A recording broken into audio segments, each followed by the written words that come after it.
welcome back to another episode of the One on One Podcast. I'm your host, as always. Make sure to check out the show on social media at the One on One Podcast. On pretty much all social media platforms, www.tjojp.com. Call into the show, 407-476-4606. Leave me a voicemail, tell me I'm a shill or something, or call me stupid. Whatever it is, whatever you want. And today we're here with Shem Jacobs, the famous, the infamous Tartarian Truth. What's up, dude? Oh man, appreciate you having me.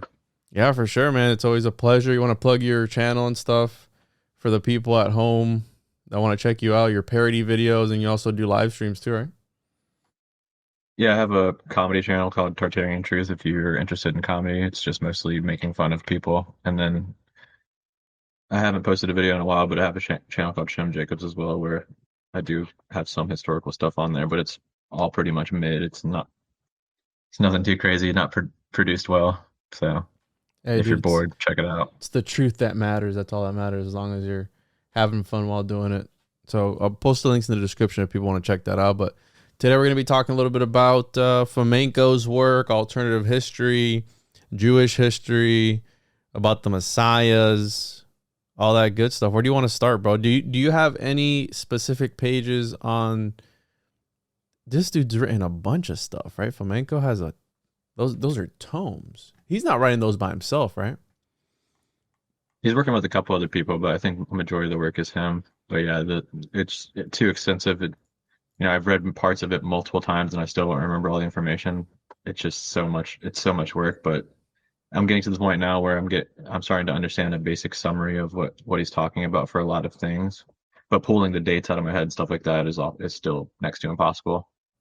But I guess we could start with, have you ever heard that every Friday night until Saturday night, if you live in certain areas in the United States, your house is actually rented out to people that you don't know? What? Yeah, so we talked about this the last time we chatted a bit, the concept of the Eruv, which is a boundary that creates private domain for a certain group of people.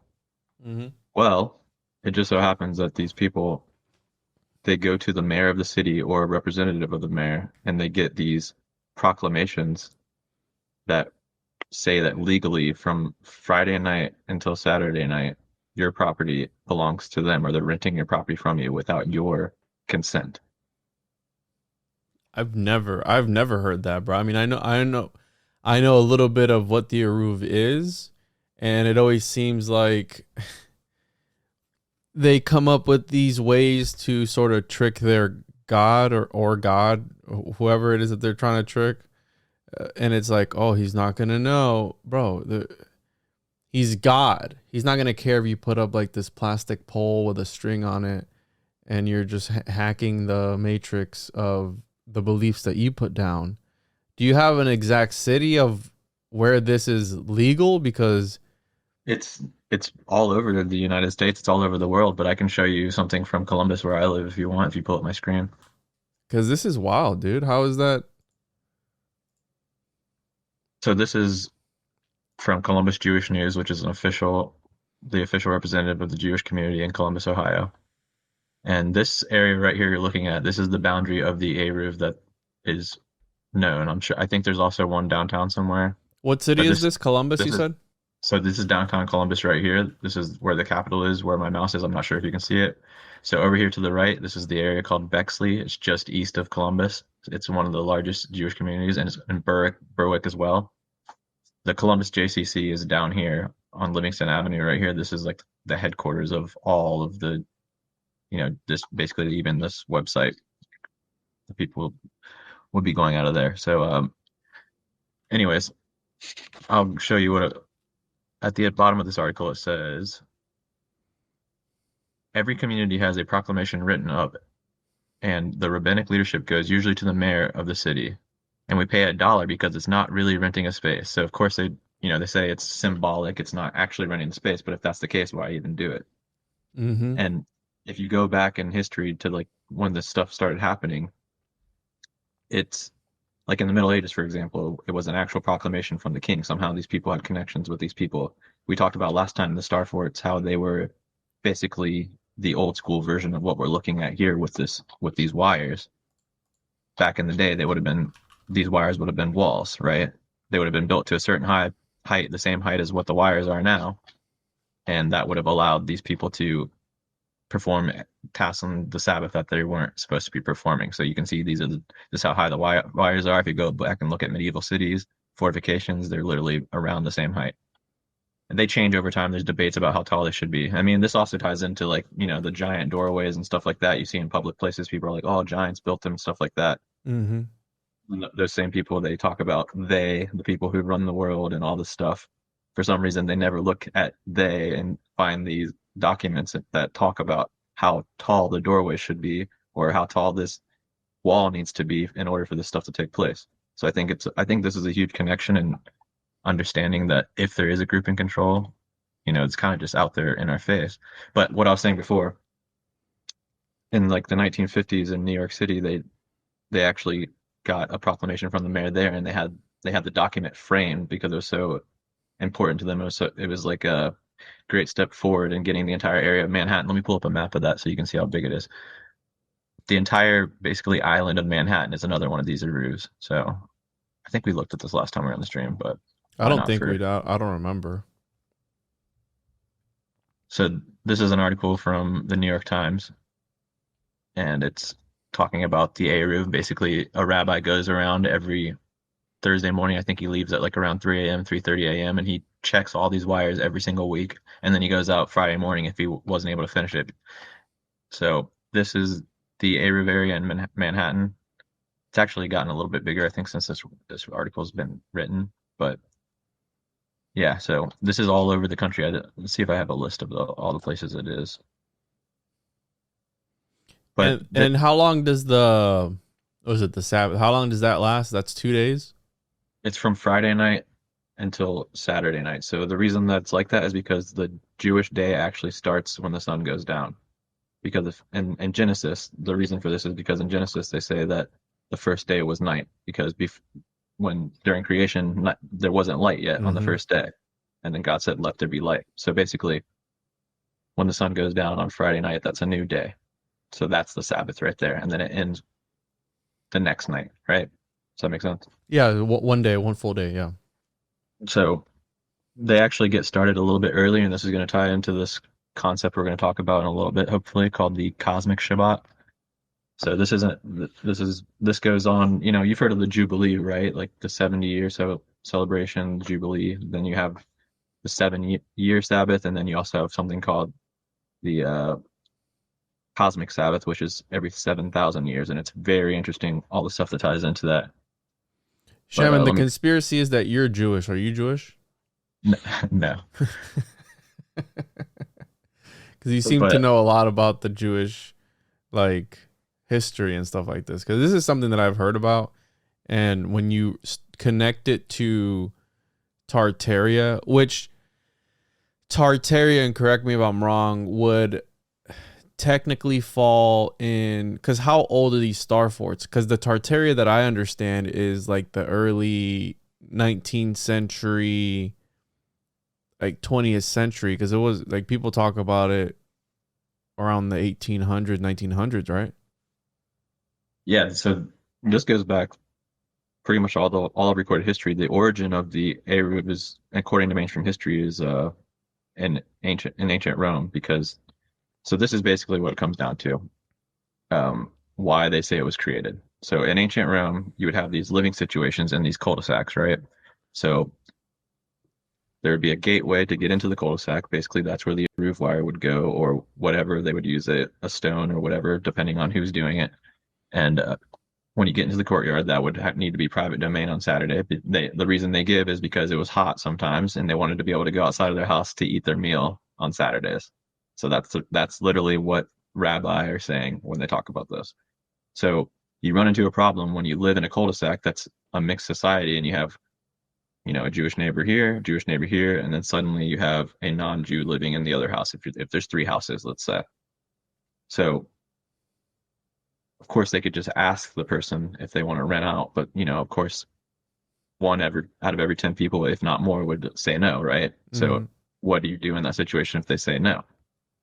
So they've kind of come up with a workaround for this by going directly to the mayor or the king or a representative of someone in the government to get around asking permission from the people individually. This also gives them that little bit of anonymity, like they're anonymous. They don't have to Mm-hmm. come out and let their neighbors know who they are, right?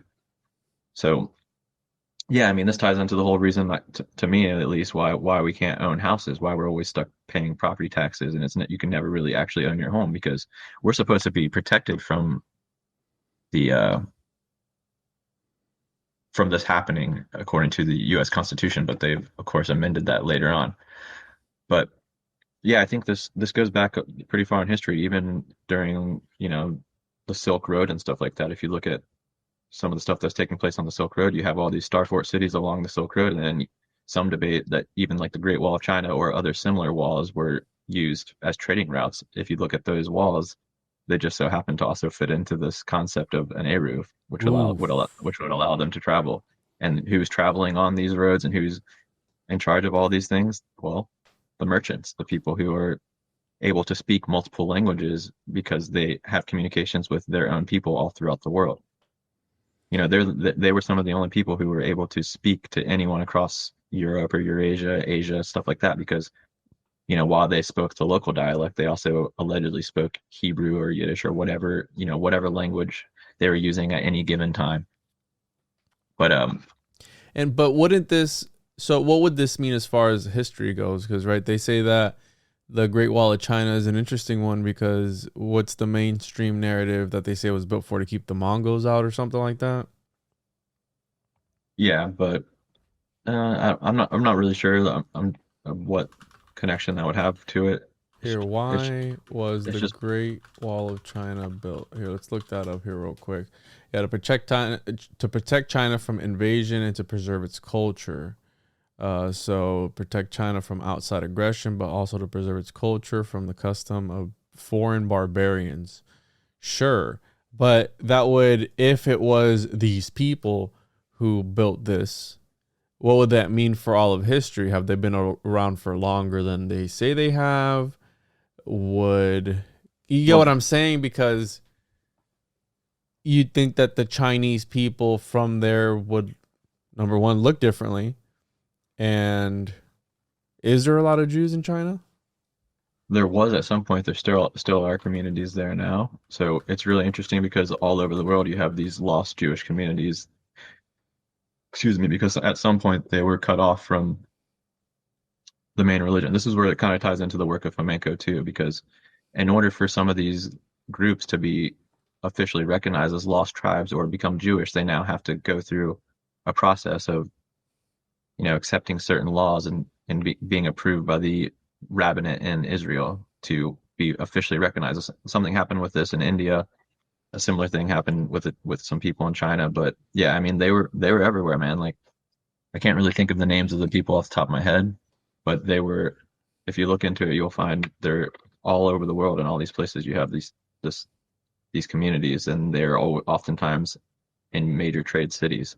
You get where I'm coming from, though, right? Like either they Yeah, own the people there, and they made them build it under like some sort of hierarchy where they were the rulers.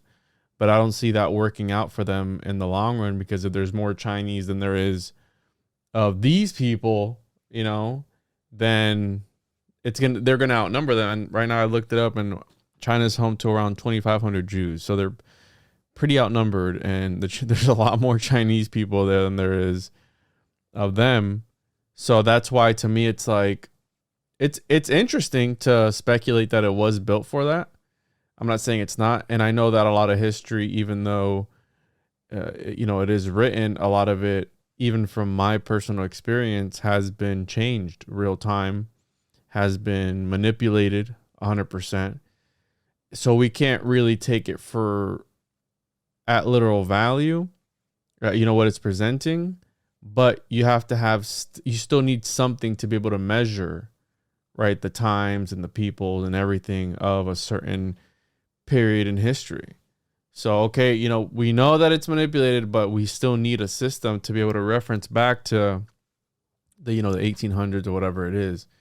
And then you can try and decipher what was left out or not. And that's why I appreciate Fomenko's work, because he lays everything out, right? He's done the research. Now, some of it doesn't add up with mainstream history, which is fine. And you got people who will come out and try to refute like what he's saying, like, oh no, that's completely wrong. It's like, well, are we ever truly going to know? Are you just taking one source because it's from the mainstream narrative and therefore it's right? And that's why I have a problem with religion. And I know we're going to be talking about the Messiah later and stuff like that. But recently you had that dude on Rogan talking about the Wes Huffley, the Huxley or Huffley or whatever his name is. Huffley. Who did the is it Huffley? It's Huff. It's just Wes Huff. Oh, Huff. Yeah, whatever. That did the debate with Billy Carson. And that whole thing freaking blew up. And it was like, damn, obviously, I see where Billy was coming from, because it's easy to just throw somebody, something out of the window where it's like, oh, well, the book that you're referencing is actually a forgery. Okay.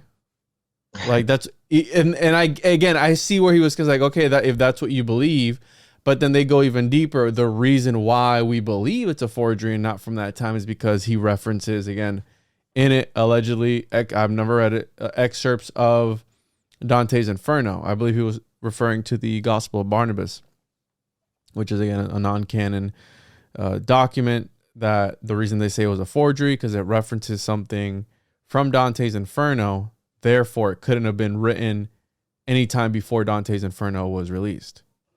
Could have also been added later, but... And there you go. It could have been added later. So how do you truly know? You get me? Yeah, and I think Joe Rogan made a pretty good point, just to get off topic a little bit with this, is when he said, if you're an expert on something, if you wake me up in the middle of the night, I'm gonna, it's gonna take me a second to get my thoughts together, but I'll be able to tell you exactly, I can explain it in detail because I actually am an expert. So I think that was a pretty good point. I don't think Billy Carson necessarily needs to be an expert to talk about what he's talking about. I mean, seeing as it's his main job, you would expect more out of him to, spend more time doing it, but he's a human. It's hard to remember all that information regardless. Only certain people are able to do that. So, and I'm not here to defend Billy, but I think he's put in enough time, and coming from somebody who I looked up to Billy's work for a lot. When I first started doing research, Billy Carson was one of the main guys like I would listen to, and a lot of the stuff that he said, but it just seems like his ego is so big. And like the video that I watched, the whole video you reposted this past week, and I listened to it, and there's like details that he gives about his life that are so unnecessary that you just know that he's flexing on other people. Like, oh, I usually don't take the elevator up, which one of my 5 AC units is down? I don't know which one it is, but sometimes I take the elevator up and my wife would. You don't have to say all of that, bro. You get like, that's so unnecessary. It's almost, I don't know. Yeah, it's almost like a coping mechanism in a way, or, they start getting nervous, and that's like a way to deal with anxiety, because people seem to do that a lot. It's really weird. Okay. Yeah, I get you. Yeah, like overshare things to like fill in because you don't want to just get stuck. I get that. But again, either that or like he's just really uncomfortable, and for some reason saying that stuff out loud makes him feel more comfortable. Because I don't know. It's really strange, because other people do that kind of stuff too. Like Santos Bonacci, for example, he's known to randomly brag about how great syncretism is and how much work he's done with syncretism. If there's like a blank in the conversation, it's very interesting guy. Right. But some people say it's narcissism or something, right? It could be, but I guess I guess it could be. But I like to try to think of it as just a way of dealing with stress without actually admitting that you're stressed or uncomfortable. But okay, so yeah, so this is from Eruv and DAF 62. This is about the Secular Reshut, which is Secular Reshut, a critical component of making communal Eruv allows Jews to carry on Shabbat, is to rent ownership of public areas from the non-Jewish residents enclosed within the Eruv borders. So this is from Halakhapedia, Jewish website. This goes into more detail. Anyone who wants to read it. So let's check And out if this you document. automatically live in one of these places, you just have to like submit to this. You don't. Has there ever been any cases where they just like walk into somebody's house? Not yet. I don't think so, but there are some areas that fight back when they find out about this because we don't even know about this. I mean, you don't have to, there, no one informs you of this. I It didn't know just about it. happens. Mm-hmm. Like it just happens. You know what I mean? Like there's no, they don't come to your door and say, by the way, the mayor rented your property to us or anything like that. It's between them and the government. Mm-hmm. It's for some reason. So it's back to this document here. So renting every non-Jewish house with the Sutro Hapetak is a virtually impossible task to accomplish in a community of Eruv. Fortunately, Halak provides an alternative method of performing the Sekirat Reshut. The Jewish community may rent the entire enclosed area from the head of the city or from one to whom this leader has delegated his authority. So you can see there they get permission for renting from either the head of the area or someone who's delegated to make those types of decisions. So the Shulchan Aruch rules that the head of the city has the halakhic ability to rent out not just the public property within the Titzrut Habatak, but also the homes of its residents. His ability to rent out private homes stems from the right to quarter soldiers and military equipment in those homes during a time of war without consulting the residents. So remember earlier I was talking about the amendment in the Constitution that's supposed to protect us from this. Mm-hmm. Well, it says that if there's a lawful reason, they can do it. So the lawful reason given is, uh, during a time of war or whatever like that. For some reason, they've gotten rid of that entire private home thing by making it so we never actually own our homes. Is another argument for how they're able to do this. But Mm-hmm. so democratic countries forbid quartering soldiers under most circumstances. Blah blah blah. So you get that part of it. And then one last thing I want to show in relation to this is from Mishnah Barura, and this is before this is outside of democracy. So it says this is a reason why they can rent. So, and because of this, one is able to rent from the appointee of the king because the king has the right to place soldiers and weapons in the homes of the people of the city without their knowledge, based on the law of the land. And it seems to me that this appointee is called Politia, as it is known that they can do all acts of the kingdom, and even from their leaders one can rent as they have the right to execute desires of the king. So yeah, this goes back. So I'm just showing this as an example. This goes back really far into history. So in the Middle Ages, they had the same thing taking place. And going back to your point about the low numbers of these people compared to the population of the city, most of the times they're anonymous. And the only reason, if you listen to any Jewish historian speak or any rabbi speak about Jewish history, they admit that, if a country had Jews within it, they were wealthy. That's where the wealth came from, is having those trade connections with other people, right? Because like we were talking about earlier, in order to trade with India, the easiest way to do that is to have someone who knows the other people in India who can communicate with them. It just so happens that people doing that in India were those people. They were trading with Italy, like they would be able to communicate with each other. They have these trade routes set up amongst each other. So the public doesn't necessarily need to know what's even going on. They just notice that, okay, there's more wealth coming to this area. The term Nazi is a little bit confusing because I've heard some Jewish scholars and some rabbi talk about the term Nazi referring to a person who was kind of like an advisor to the king. So this would be like a Jewish advisor to the king, but at the same time, the Nazi is also another word for prime minister or something like that. So it's a little bit confusing in that context, but Guess where this is at, bro? I just looked up because you talked about how when a country has Jewish people within it, it's considered wealthy. And one of the main, there's a lot of Jews in Puerto Rico. And this is in San Juan. They have this Eruv. Do you know, are you familiar with that area at all? Yeah, this is like the touristy area. This is by the airport. So you literally land here and this is by the airport. Interesting. So again, it is interesting, but the whole thing about Puerto Rico is that if you bring your wealth and you stay there for six months, I believe it is, you don't get taxed income tax. So you don't pay income taxes if you bring all your money. So what ends up happening, people with money from, again, all over the world, it's not just Jewish people, they come in and what they do is they buy a house there. I think Jake Paul and this other guy have houses there as well. They live in Puerto Rico, I believe. And the government's thinking behind it is they pump money into the economy by bringing their money over. So you go to downtown San Juan and you see, new buildings and everything coming up, even though the government has no money to sustain the infrastructure in Puerto Rico. It's like the electricity will go out for days at a time sometimes because their infrastructure is just that bad. But in the nicer areas, of course, they're going to have electricity all the time. And you wonder when you go there, you go, wait, so if the economy is so bad here, why are all these buildings going up? And it's because the people pumping money into the economy, because their incentive is they won't pay income tax. But guess who does have to pay income tax? The natives. So there's this war now of people that I know who they're pissed off at the government because they're like, why are you giving non-natives a break, but then the people who are a part of the island, they don't get a break.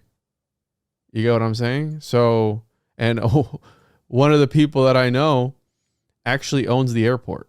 They rent this out to the government, and he's one of the ones that's very vocal about it because I've talked to him about it, and he is pretty pissed off because think about it, being a multimillionaire in a place, and then you go, okay, well, what the hell? Who the hell is this person that doesn't even live here, is not from here, and yet they get a break, but I don't? That would cause some friction. Oh yeah, for sure. That's where a lot of the original friction came from in some of these situations. But yeah, my grandparents actually had to leave Puerto Rico recently, like I think 3 years ago now, because it was just they're getting older and electricity's going out and all the time and stuff like that, and just impossible to take care of themselves and keep the house that they had there. Which I'm sad because I never got to go visit, though I was invited a few times, but I wasn't able to go. Yeah, I'm gonna probably be going to Puerto Rico in April for my birthday. So gonna go. I have a ton of family that lives over there. Even now, my family's from Bayamon, which is down right here. So this is where my family's from. So not too far away from San Juan. So Bayamon's here. This is where I was born. And then San Juan, the capital, and the airport is here. So again, just interesting. I didn't know about this sort of thing. And it's funny because I just seen a video about it on, I think it was Instagram or I think it was like a YouTube short where there's a guy driving around showing where these poles are up at. I'm sure you've seen the video. And he's like, yeah, we don't carry keys around. We don't carry our driver's license. We don't carry anything around. But as long as we have this thing up, we can do that. It's like, bro, what? Yeah, I mean, there's more to it. There's more things that they can do as a result of this, but it's almost like the face of the operation, I guess, is it makes it seem so innocent, doesn't it? It's like, oh, I don't care if they need this just so we can carry, but it's also just including everyone in your belief system without letting them know. Yeah. Once again, they say that they don't let people know and they want to remain anonymous, because of anti-Semitism and the lack of safety and not wanting to expose themselves. But that must carry some karmic repercussions too, if you really come to think about it. You get what I'm saying? Like you're operating within this domain that if you would know otherwise, you would disagree to. But hey, what is it? What they don't know won't hurt them, or however the saying goes. Yes, exactly. You get what I'm saying? Like if you knew, it's like a lack of trust. It's like a lack of like thinking people can't handle these types of situations, but also just the idea that someone could be opposed to it or say no, or it exposes who exactly these people are. Like because right now, like I said, you can just remain anonymous. They have this thing which is called a kinui, which is a normal name that they can use that is not their holy name, right? So it's called a kinui, Kinnui, and then the name that they actually have is called a Shem Kodesh or Shem HaKodesh, which is like a holy name. This ties into the whole like converso thing, or like the people who are you know, basically pretending to be one religion, but actually Oof. practice another. Yeah. This stuff in America, it really isn't that old. I mean, the first rabbi didn't even come to America until 1840, which is completely fascinating because some of the earliest people in the Americas were Jewish because they were unable to be citizens. For example, like in the UK or uh, in the Netherlands, so they would get charters from the kings, and that would allow them to go to the United States, start these trade organizations or companies, and basically be citizens since they couldn't do that at home. And I want to share, I want to share this like it's this letter from this woman called Rebecca Samuel, who's And arriving in uh, the late 1700s to America. So like towards the end of the 1700s, she's arriving in America, and this is what she describes when she sees. One second. and I want to also discuss that part about, because this is what fuels a lot of conspiracies, especially the whole posing under one religion, but in fact having a whole different set of beliefs. That's something that comes a lot with the talk of the chosen people and all this stuff, where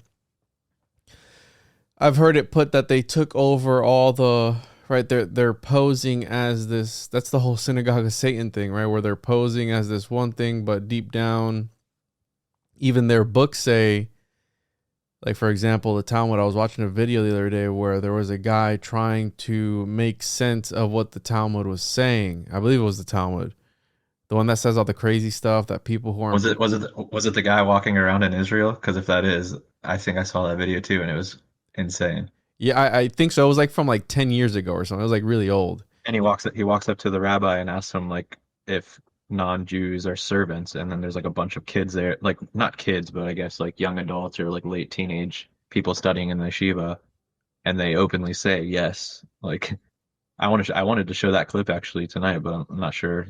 I don't think it'd get copyrighted, but it's just like a quick clip of him asking the questions, and they basically admit that yes, they say something along the lines of yes, you're serving us in certain ways because they like say something about like sitting back and letting everyone do all the dirty work, And you're and it's like supposed to treat dogs better than like the non. yeah, Yeah, I've seen that. And they were trying to make sense of it. He's like, oh well, the people who was asking, he's like, oh, you're not supposed to take it literally, and it tells you in this exact book that anyone trying to read this, those things are put in there to misguide them or something or other like that, like almost like an occult blind, like haha, some of this stuff is supposed to be satirical or comical. It's not well meant to be taken literally. that is that is kind of true. I agree with that for the Talmud. It's kind of like it can be taken out of context extremely easily. So it's because it's an argument amongst multiple people, sometimes over hundreds of years, people that never met each other. So like a guy will write something 600 years ago, and 600 years later, someone's going to argue with him. He can't respond, but the argument's in there. A lot of rabbi and Jewish historians compare the Talmud to something like Shakespeare, with like the way that there's such deep embedded humor in some of the parts to where it's like almost an inside joke. So I can see how there's a little bit of validity to that, but But you see you how it know, looks though. yeah, it does. It looks really bad most of the time. I agree with you. And like, I just think, well, you said something earlier about people taking over certain religions and pretending to be like basically practicing a religion and pretending to be part of that religion, but they're actually not. I think the same thing happened with Judaism. That's my genuine belief. I think that even within Judaism, you have this initiated class who is responsible for these basically everything we've been looking at so far. Because, like I said, there were no rabbi in America until 1840. So I'm closing that, by the way. That was the amendment. So there were no rabbi in America until 1840 when the first rabbi came over, right? So let me share this letter real quick to make the point of what I'm trying to say. Okay, so this is Rebecca Samuel speaking in 1791, a letter to her parents as she's arriving in America. Dear and worthy parents, you cannot not imagine what kind of Jews they have here in Virginia. They are all German itinerants who made a living by begging in Germany. They came to America during the war as soldiers, and now they wouldn't recognize themselves. One can make a good living here and all live in peace. Anyone can do what he wants. There is no rabbi in all of America to issue a harem against anyone. So that last sentence is the most important part. There is no rabbi in America to issue a harem against anyone. So what does that imply? Well, it could imply a few things. One, people who were Jewish coming to America were trying to escape from something. What were they trying to escape from? The rabbinate, the Beth Din, the people who control every aspect of your life to the point to where this is how you're supposed to brush your teeth, this is how you're supposed to drink water, this is how you're supposed to do this is how you're supposed to do that. And it can get so tedious that if someone dislikes you or anything happens, you're excommunicated from the community forever. You know, something that's incredibly fascinating that it blew my mind the first time I heard this is that when in the late 1700s, the early 1800s, when Napoleon was conquering the Mediterranean, doing stuff like that, he was blown away when he got to these cities, these popular cities, the trade cities, and he saw these walled enclosures. Who was inside of it? He asked, who are these people? What are they doing? Oh, those are the Jews. Why are they in there? Because the rabbi told, this is where the rabbi made a deal with the government to make these people live in here. So you have these elite people within Judaism who are above the other Jews who are making deals with the government to put all the other Jews into basically a ghetto. They call them ghettos straight up, like what you heard in World War II. So Napoleon's like, no, what we have to end this. So he went ahead and started emancipating the Jews all throughout the Mediterranean area, or as he was conquering all the areas, he was emancipating the Jews. So you could see a reflection to him being someone like Cyrus the Great, who was called the Messiah in his time for doing similar things, emancipating the Jews, or allowing them to rebuild the temple. So Napoleon was actually going to try and rebuild the temple in Jerusalem and bring back the Sanhedrin. He had all the Jews come to France to have like this big meeting. He's like, get me in contact with the most important people because we need to figure out what's going on, figure out if we can get the Sanhedrin going again, basically.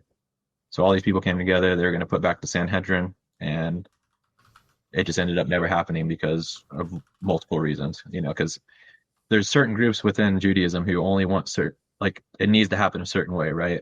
Like the criteria has to be met in a certain way. So if someone like Napoleon comes along and he doesn't meet the criteria for these people, they'll do everything possible to make sure it doesn't happen, right? Yeah, I had no idea about this, bro. Did you know that they stole Napoleon's penis? You ever see about that? No. What the hell?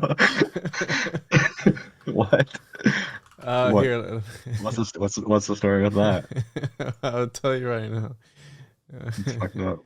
Here, so Napoleon's penis. Napoleon's penis was allegedly amputated during an autopsy shortly after his death in 1821.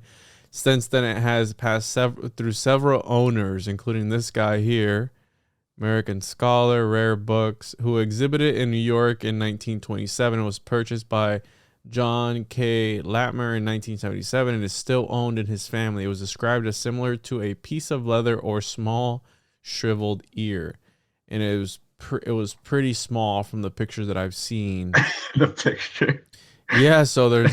Let me see if I can show it. I'm gonna pull it up on my end. Man, they violated him. I don't know if you should show it, but they violate. That's messed up. So the guy bought it in 1974. He's the latest one. It's not like, bro. It looks weird. Like it's not. You wouldn't know it's a penis unless I told you it was a penis. So here, let me pull it up because it looks really bizarre. Okay, so this is Napoleon's penis.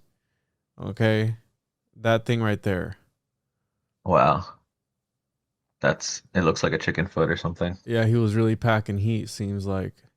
The body of a man who, for better or for worse, so profoundly changed the history of the world presses an almost magical aura. So think about this. Because we talk about like the head of John the Baptist, the bones of Geronimo, like all these weird things that we've heard about, like people collecting because they have this sort of magical undertone. And Napoleon is one of those guys that, right, he would have taken over the world essentially. He was very, very decorated, and obviously he's doing this as well, like the whole thing of emancipate, which in my opinion, was this a good thing or bad thing? This is kind of sort of sympathizing with them, no? Yeah, I mean, like everything was going good, but then people around him were which you could argue that some of them are conversos or doing whatever, because like I said, there's that elite class of people who are in every religion who seem to be initiated into a completely different religion. Maybe we can get into some of that, but um, basically people were saying like, oh, you can't. There's a reason that we didn't emancipate them before. So he started kind of listening to those people and then called them together, like I said, and he like asked them, I think it was 10 questions, basically like asking them, you know, do you believe in usury?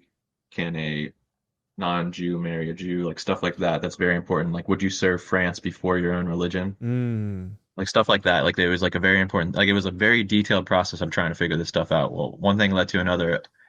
Uh, Eventually, things didn't necessarily go as planned, and the temple wasn't rebuilt, the Sanhedrin wasn't reestablished, and there were restrictions put back on the Jews, which you could argue that that does play a role in why he wasn't successful eventually. But Well, you also have to think about the Rothschild situation as well and stuff like that. So allegedly, he had made a deal with the devil. The little red man is who he was making deals with, but I don't think he told him anything about emancipating the Jews. But apparently, some people objectified to the point where they referred to the emperor in a proclamation as the Antichrist and the enemy of God. So, wow. in order to destroy the foundations of the churches of Christendom, the emperor of the French has invited into his capital all the Judaic synagogues, and he furthermore intends to be to found a new Hebrew Sanhedrin. Sanhedrin. Yeah, that's what I was talking about. The Sanhedrin, was a council of elders that was basically the setup. It's very similar to the Senate, very similar to those types of The same council that the Christian Bible states condemned to death by crucifixion the revered figure. Whoa, dude. That's kind of wild if you really come to think about it. Right? it is Because go ahead, sorry. Chancellor Clemens von Metternich, I fear that the Jews will believe Napoleon to be their promised Messiah. Lutheran Church Some did. Some did. So let me show you this article real quick. I pulled it up. This is from a French newspaper in 1799. So this is an actual report from a French newspaper talking about Napoleon, what he's doing. So it says Jews, oh, I'm sorry. Bonaparte has published a proclamation which he invites all the Jews of Asia and Africa to come and unite under his banners to reestablish ancient Jerusalem. How the hell are you reading Uh, that? I have a translation of it. Oh, I was like, what? I was like, what? You can read that? What is that, French? Yeah, it's French. I definitely can't read French. Les habitants des environs de Damas sont en insurrection contre la porte. Yeah, so I can read that shit, bro. but you can just basically see, you can kind of make out a little bit because it says Jerusalem right here, you know. But yeah, I can share this if you want. You put it into the chat. It's definitely a legit source from 1799 talking about this. However, when you look into this, it's going to say that this was a false report. This never happened. But all the other issues, every other day in history, this newspaper was 100% correct. But just this one little area here, this is, of course, not. Of course, this wasn't correct, right? So they're saying that it wasn't true that he did that? Yeah, they're saying that he never intended to establish ancient Jerusalem. But as you just read on Wikipedia or whatever that was, it was talking about him bringing back the Sanhedrin, which ties into reestablishing ancient Jerusalem, right? Well, it says citation needed, so there is no source for this technically. There are sources for sure. I mean, I've read about it. I've heard multiple Jewish historians talking about it. I've heard secular historians talking about it. There are sources, but yeah, very interesting stuff. Napoleon had more influence on the Jews in Europe than detailed in his decrees by breaking up the feudal castes of mid-Europe and introducing the equality of the French Revolution. He achieved more for Jewish emancipation than had been accomplished during the 3 preceding centuries.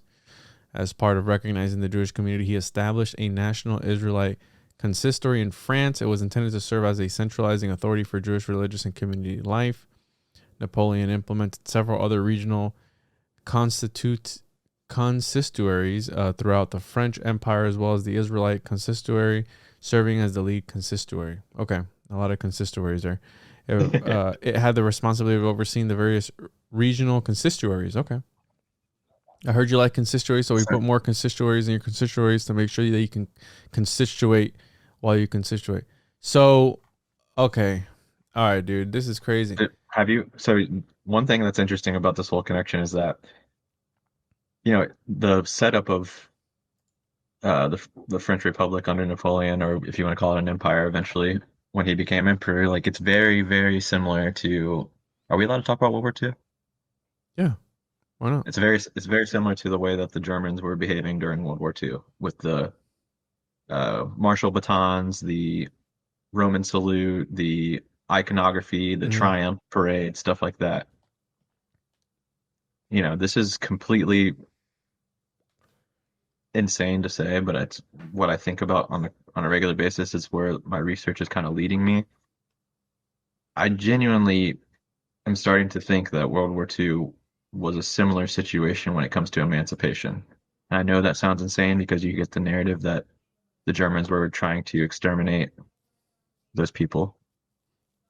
However, when we're talking about earlier about this secret religion and what they believe in and stuff like that, it seems like the Germans were practicing that secret religion, but the only problem with that is they're doing it out in the open where everyone can see it. So, what happens to the initiated when they reveal the secrets, right? They're killed. Like you're not allowed to reveal this stuff. What it seems like happened to me is that these people, the Germans, were basically trying to practice the initiated rituals and the initiated religion out in the open and allow everyone to join in when there's a group of people who only want it to be exclusive. I mean, if you look at I can't remember the numbers. If I would have known we were talking about this, I would have put together, but the amount of Jewish people serving in the German military, higher ups, whatever you want to, like any position in the military is astronomical. You never hear about this, but there are so many examples. It's literally insane, like the honorary Aryans. So, but yeah, I think that there's something very wrong with the narrative of World War II. I think even some of the narratives put out there are kind of trying to distract from this whole bringing this religion to the public, because this isn't the first time in history we've seen this type of thing happen. So apparently there was a decree that was passed that in 1935 issued a decree that only Aryan could serve in the military. However, some half Jews, quarter Jews were required to serve them in the military, the Wehrmacht. But if you look here, apparently there was up to 150,000 men deemed to be of Jewish ancestry served in the Wehrmacht, which is the unified arm, right? The Wehrmacht, yeah. Okay. During World War II, despite the openly and aggressively anti-Semitic policies of Nazi Germany, the policy towards Mischling personnel throughout the war was erratic, ambivalent.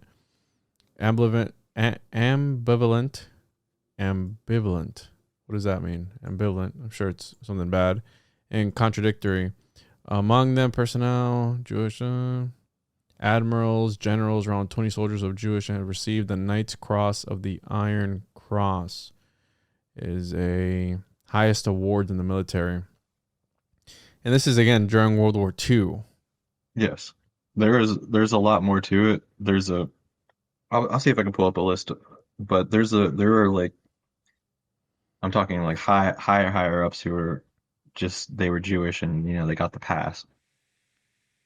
But I mean, it's also said that, in somewhere like the Austrian painter guy, he was also allegedly, of that I want to talk about this secret religion, this thing that you're hinting at, that they were perhaps practicing this, because this is really interesting, right? This occulted religion, if you will. And every time I think about anything that has to do with this sort of history, I always think of this guy, all right, Zedekiah, yes. Where people were saying, again, they were openly taking on this religion, but in reality, in the occulted, they were practicing something else, which was a lot more which was a lot darker than is led on to believe. And the way I've come to understand is pretty much redemption through sin. And I think that there's a book named that too, by the way. Yeah, that's Robert Seffer's book. Oh, So,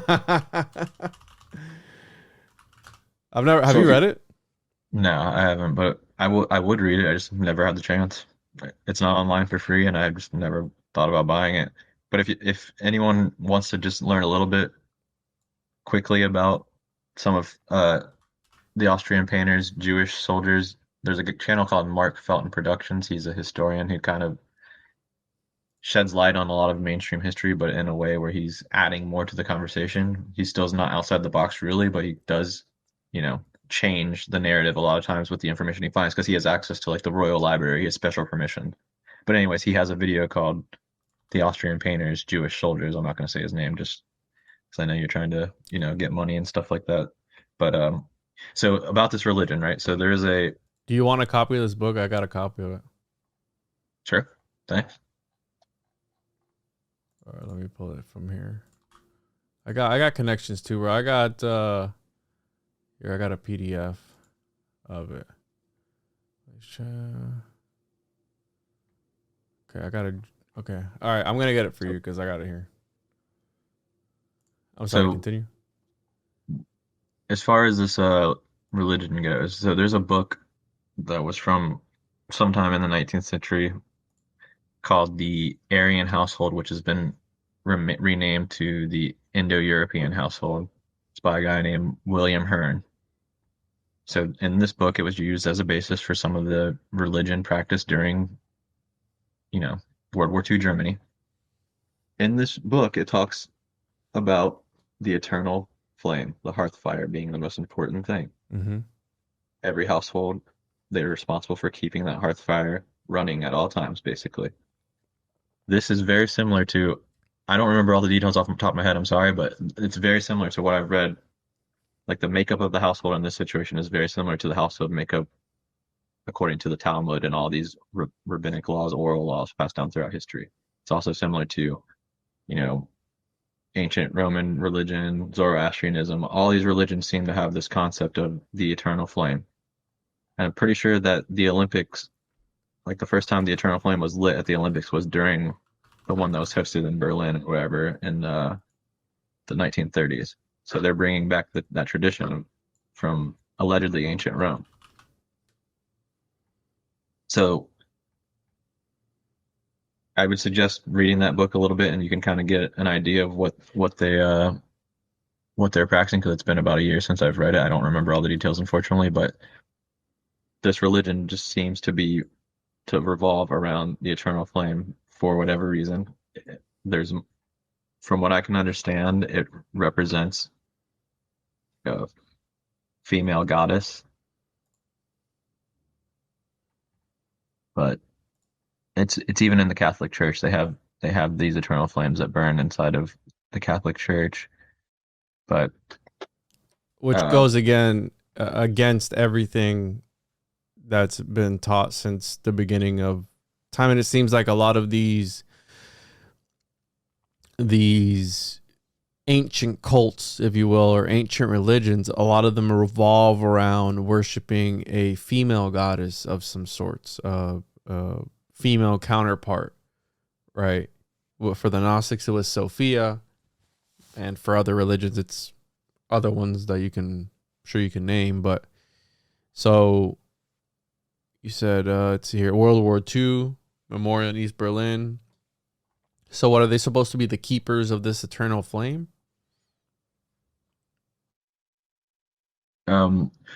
Within the temple in Israel, what inside of the holiest of holies, the area where only the high priest can go, there's a constant flame burning.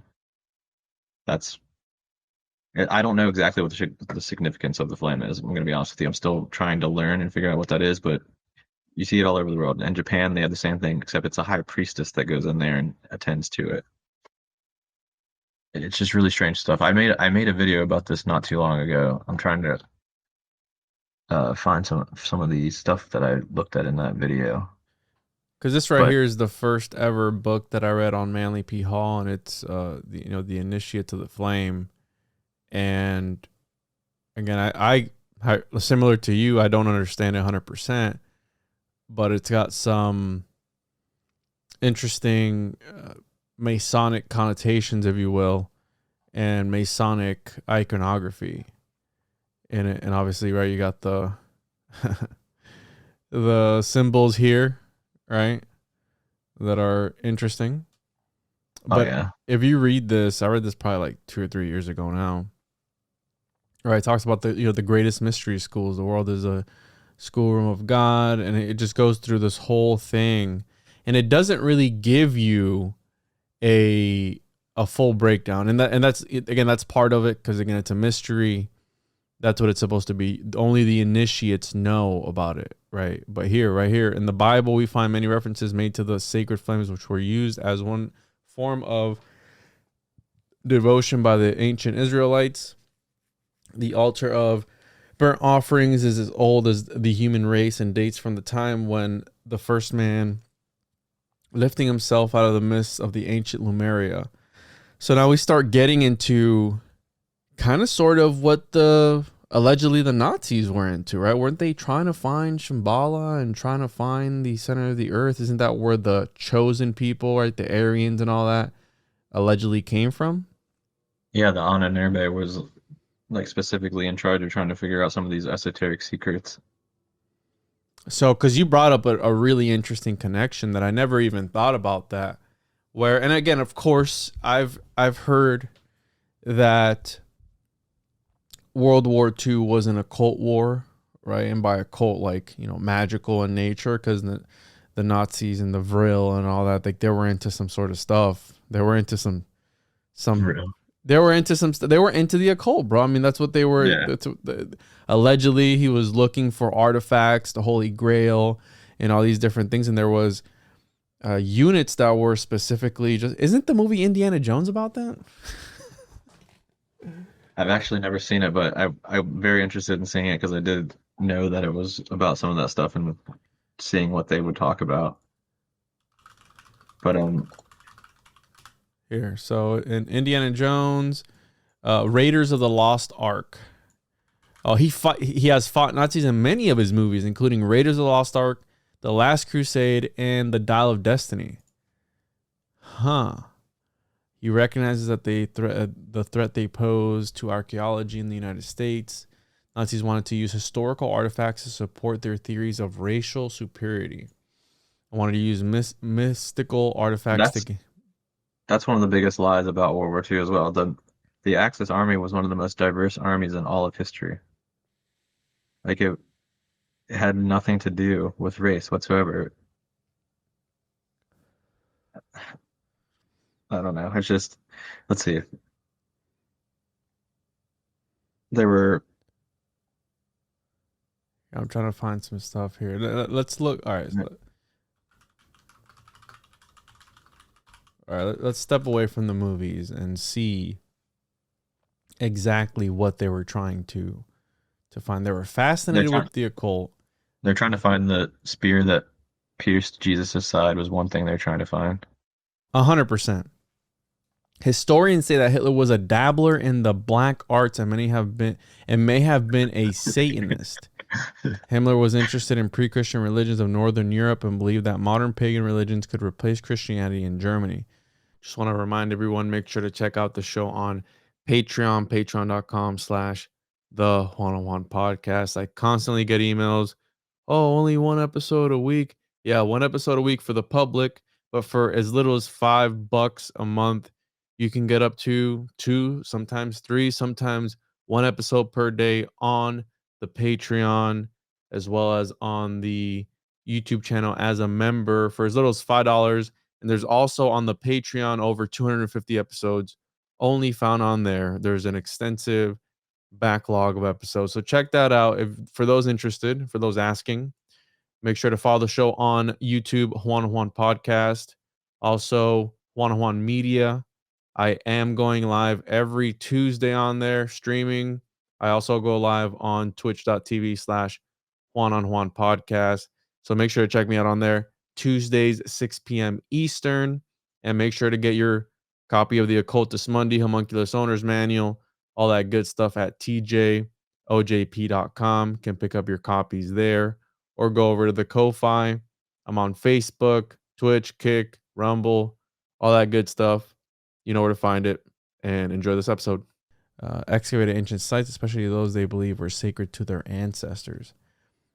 I mean, you're going to have to take this side of history literal as well, right? Because if they were into this sort of stuff, and then if you tie it into like your theory of, hey, they were practicing this ancient mystery that out in the open when it was allegedly reserved for only a certain group of people. And doesn't this fall in line with, I believe it was like one of the first videos of Mind Unveiled that I watched, like when he had like 10,000 subscribers at the time. And I remember him saying that these people use black magic to take over the world and that they rewrote history with that. And I don't know, it kind of would make sense to me if it all has been manipulated to a certain extent. You know what I mean? Mm-hmm. And that was one of the first Mind Unveiled videos I saw. It was about, I forgot which video it was. It was a long time ago. I think it was like the Tartaria Part 1 video. They never came back to that concept ever again, which is disappointing because it was interesting. Because I remember that too. I was like, what? I was looking forward to them coming back to it, and they never came back to it. I was like, what the hell? What happened? Yeah, so Nazi archaeology, a field of pseudo-archaeology led and encouraged by various Nazi leaders and who the hell are these guys? The Ahnenerbe. That's what I was talking about earlier. The Ahnenerbe. They're the ones who were trying to figure out, find Shambhala and stuff. They went over to Tibet, stuff like that, and very interesting stuff. There's some videos on the Internet Archive, or what's the other one called? I can't remember, but they have some footage of these expeditions that they did. They're measuring the people's heads and stuff like that. It's like they call it pseudo archaeology and pseudoscience, but it's like it's legit just people doing their job. Like some of the most respected minds in the world just doing their job and like trying to find information. It's not pseudo at all, because you even know like the Germans were known for being some of the smartest people during this time period, during like the late 1800s to the mid 1900s. They were some of the smartest people. That's why they brought over all the scientists after, World War II, and they sent the other half went to Russia. But yeah, not pseudoscience. It's just not a good look, right? What, the Duelist Society? Yeah. Bringing over, right, Project Paperclip, bringing over all their scientists to allegedly put us on the moon, right? That was like the whole thing, right? Werner von Braun was a high-ranking Nazi that was in helped establish NASA. That's where the whole argument I was making earlier comes into play. It's like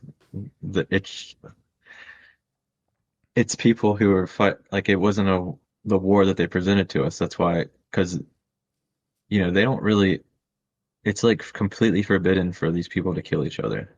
It's like, I think that video you were talking about earlier, where they asked the questions about the Talmud to the Jewish people in Israel, they even mentioned this. They say like there's no possible way that a Jew would kill another Jew, which we could, using the context of what we're talking about, we're not saying Jews, we're saying people who are initiated, because the laws talking about this come from the initiates. They're the ones. These laws didn't exist. If you believe mainstream history, they didn't really exist until after the fall of the Second Temple, which in my opinion was likely a false flag, one of the earliest false flags in history to basically hijack the religion and change it to, because if you listen to Jewish historians or people talk today, they'll say openly that if people were practicing the original Judaism today, it'd be heretical because it's so different. Mm-hmm.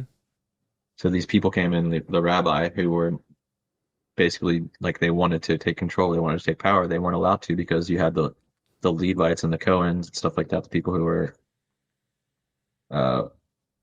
hereditary leaders of the Sanhedrin and stuff like that. So you had the rabbi come along and, they wanted to get power. So the best way to do that is to get rid of the temple and introduce the oral law as the law, because now you can no longer follow the laws when the temple. There's certain laws you follow when the temple's here, and there's certain laws you follow when the temple's gone. And who made the laws when the temple's gone? The new people, the rabbi, who were called sages before this. Yikes, dude.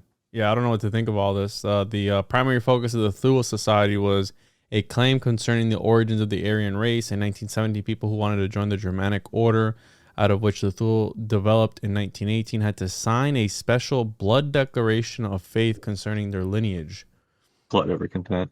The signer hereby swears to the best of his knowledge and belief that no Jewish or colored blood flows in either his or his wife's veins, and that among their ancestors are no member of the colored races. Wow. And they were trying again. The Thule Society identified Ultima Thule as a lost ancient landmass in the extreme north near Greenland or Iceland, which is interesting because the whole Greenland thing going on right now with Trump. Yeah.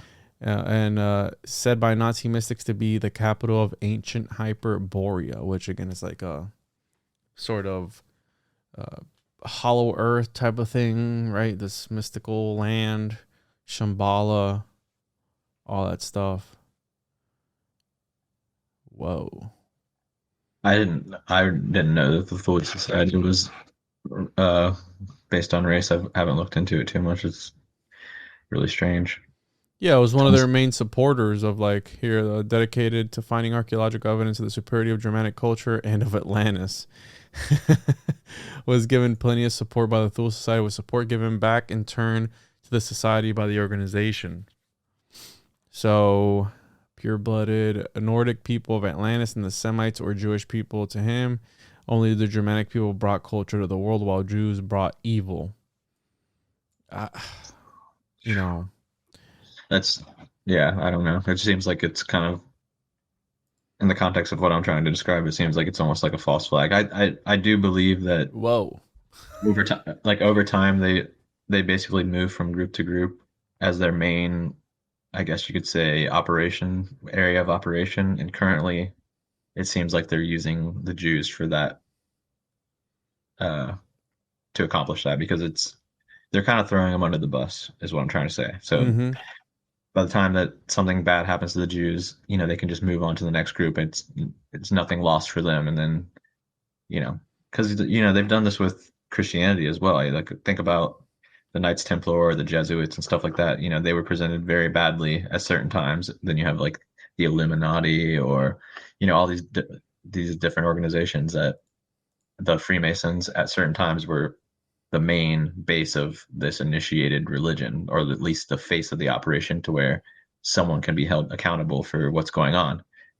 By the time people figure out what's going on, they just move on to the next, the leaders at least move on to the next, organization. So that's where you get kind of like the average Jew, say for example, Jews, you get like the average Jew who knows about the Talmud, who knows about all these readings, but they're still not in the upper echelon of this initiated religion. So while it may appear that these average Jews do believe some of the same things, they're literally just doing what they're told to an extent, right? And they're also being tricked by whoever. It, from my understanding, which is probably wrong, but there's a theory that these people come from like an ancient tribe called the Kenites, which were allegedly when Moses was exiled, he went out, met up with the Kenites, and married into the family. Then brought them. They had weapons that were able to help Moses come back and conquer the land or whatever. So this is kind of like, I guess, the origin of this initiated religion, because this is where he came in. Like some of the ideas of like the East came into the religion, like Zoroastrianism and some of this flame worship and all. A lot of stuff comes in. I mean, I don't know all of it off the top of my head, but it's impossible to remember everything. But so I don't know, man. It just doesn't seem like it's a Jewish thing. I just want to make that clear, basically. yeah, no, they're the scapegoat. But I've always wondered why we do fund them so much and have to send money over. And even a lot of Jews that I know, they're very adamant about, hey, we have to support them every year. We have to send in our tithing or whatever it is that they send over there to support them. And it's like, wait a minute. And dude, they almost always have money. They always, like, all the ones I've met always have money. And it's like, I again wondering to myself, is like, if you're the most oppressed peoples in history, how do you control so much of the of the money, right? Yeah, I mean, like I was saying earlier, the main people who've oppressed them throughout history until very recently were always their own leaders. It was always their own leadership putting them into the ghettos. It was always their own leadership putting under these strict rules, making it so they can't leave the city at night. Like it's something as simple as that. It was always their own leadership doing this. We talked about this a little bit last time we chatted. There's a guy named uh, Uriel da Costa who was a converso, but he didn't know that he was Jewish. So he was born into a Christian family. He studied the Bible extensively. He went to college to kind of like continue that when he found out that he was Jewish. So this kind of changes and it flips his world upside down. So he started looking at the Bible again from a new perspective, and he's like, "Wow, this if I'm Jewish, this is amazing because this is how, according to the Bible, this is how the Jews live. We're such a noble, amazing people." So he ends up moving to eventually to the Netherlands. I forget where he went first, but he was so disenfranchised by what he saw when he got there that he ended up calling out people around him, right? Because he's thinking like this isn't the way the Jews are supposed because you had the rabbi at this time, you had all these weird rules I'm talking about that were never in the Bible. They're all set up by the rabbi or the oral tradition. So he goes there and he's basically an outcast and he keeps calling people out like no, like this isn't how we're supposed to be living. So he ends up, getting a harem against them multiple times and they let him back. But they do they humiliate him completely. Like every time he gets accepted back into the community because he doesn't want to be alone. He wants to be a part. You need at least 10 Jewish people to be able to do prayer. By the way, like to fulfill the basics of being a Jew, you have to live in an area with at least 10 Jews so you can accomplish everything you need to do. So if you're excommunicated, you are pretty much screwed. So he wanted to keep coming back to the community even though he wasn't a fan of what was taking place. So long story short, the last time that he came back to the community, they humiliated him so badly that he took his own life. But before he took his own life, he wrote a book called Example of a Human Life, which is one of my favorite books of all time. It's such an insight into kind of what we're talking about here, about how different the religion is to what it's supposed to be. Do you think maybe by their own peoples limiting them, Right there, Ariel Costa. is it like different schools of thought that are like a warring faction of some sorts? Yeah, I mean the warring. It's not even really warring because, like I said, they don't really kill each other. But it's like I have this right. It's like the way we should run things. Some people want to practice it publicly. Example, the Germans during World War II, or other people. Some people want it to be exclusive. Some people have this calendar. Some people have that calendar. Some people, it's just like anything else. It has factions within it. But they're at the end of the day, they all respect each other and get along because they see themselves as either a certain bloodline or they see themselves as a certain family or whatever. There's multiple perspectives on this, but yeah, the calendar thing is also interesting. Like, have you ever heard of the cosmic Sabbath? No. So this is the concept of uh, every 6,000 years, there's a 1,000-year break for the cosmic Sabbath, and this is such a fascinating concept. It also ties into the different calendars. So remind me of that if you remember. I'll try to remember too. But this ties into the different calendars very interesting in a very interesting way. But anyways, so basically there's a belief that every 6,000 years we enter a Sabbath 1,000 years. So everything that applies to the 7-day period of Sabbath that we talked about earlier, starting early, getting ready early, stuff like that, it all ties into this. So, let's see, should I read the verse? I don't know. Yeah, really, because I've never heard about this before. And apparently some people believe that AI could lead a cosmic Sabbath where people no longer have to work. Yeah, that's literally exactly what it is. Like it's a So they can focus on spiritual things and no longer have to worry about physical work. and it, dude, that actually that's the crazy thing is that that lines up perfectly because okay, so remember I said something about it starting early, like for the Sabbath. So when they do this, when you do the Sabbath, you start 6 hours early. So what is 6 hours early? That's 1/4 of the day, or 16, yeah, 6, 12, 18, 24. Yeah. So that's 1/4 of the day. So basically, what that means is that 250 years before the year uh 6000 would be like starting the Sabbath early. So this is the time period given by these people that the Messiah is supposed to come, right? So an interesting connection to what you just said about AI is that in 1989, that was the first year that the internet was basically made public. And you could argue that the internet being made public was the first step in the direction of the cosmic rest, according to that theory of the AI, because now you have the internet able to do things to you that's leading to the technology to create this AI who would theoretically be the ones working. And then this also ties into ancient history too, or theories about these lost technologies that are found all throughout the world. Because right now, I think we're I can't remember off the top of my head, but I think they say that this isn't like the first cosmic Sabbath. So even within this cosmic Sabbath system, there's a 49,000 year one too, right? So like because 7 times 7 is 49,000, 7,000 times 7. Yeah, so theoretically, once that 49,000 cycle ends, that's like the end of existence. I think we're on like the second to last one right now, but don't quote me on that. I forget what it is. But 1989 in the Hebrew year, can you guess what year that would be? If I just said 250 years before the year 6000 would be the start of the time of the return of the Messiah. That's 5750, which just so happens to be that 250-year mark. So, but it also extended into 1990.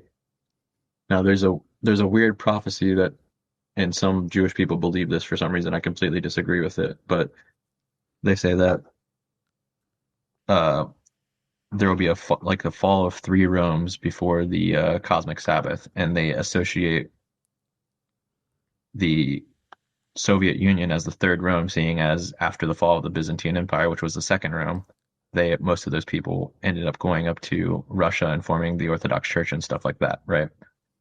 So with this argument in mind, they say that since the Soviet Union started falling in 1989 and did fall in 1990, this was kind of like the ushering in of the Messiah as well, which is really interesting because it's like the fall of the Third Rome. But obviously, we know now that it was pretty peaceful, and now Vladimir Putin's back in power, which is he has like the Soviet anthem, the anthem of Russia and stuff again. So who knows? I don't know. It's just very interesting. So But is it supposed to be a Messiah that introduces this thing, or just it would be brought forth after? Does the Messiah come after, or how does that work? Because we can get into the Messiah stuff.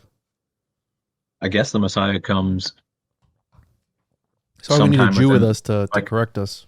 yeah, I know it'd be nice because this is so much. I mean, there's people that spend 30 years like studying this stuff who still don't know anything. So it's hard for me just being some random dude trying to explain it. But hopefully, 20 years from now, maybe I'll be more educated on it. But I guess during this 250 years, the Messiah is supposed to come.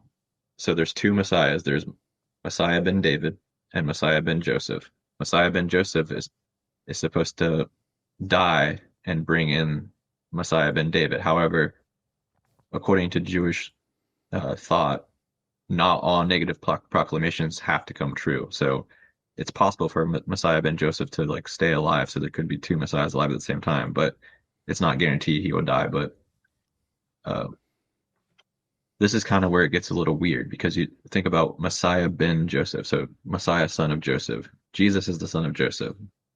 But people also say that Jesus is the Messiah of David, right? Mm-hmm.